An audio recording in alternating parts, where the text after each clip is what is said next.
يجري عمليات الإحماء مع إيمانويل أكوي. نعم، نوايا عباس واضحة، نوايا السيد عباس عبيد واضحة في بداية شوط المباراة الثاني.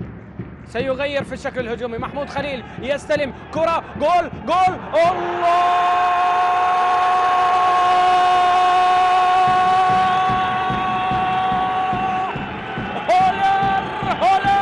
هولر بقدم ابن الحتماء، بقدم محمود خليل، ينجح في وضع أربيل في المقدمة، ينجح في تسجيل الهدف الأول. هنا أبناء القلعة الصفراء، هذا محمود خليل وفرحة الجماهير الهوليرية الأربيلية حاضرة في استاد الشعب الدولي.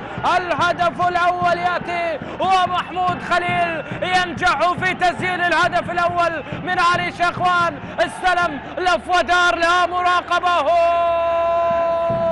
أين كنت تنظر يا حمزة؟ بماذا تفكر يا حمزة؟ كان من الممكن أن ينجح في قطع الكرة، في منعها من الدخول إلى الشباك، لكن محمود خليل أتقن الكرة ووضعها في الشباك وأحرز الهدف الأول لأربيل. هنا الكرة الجميلة الرائعة المباغتة، لا لا لا لا لا لا, لا.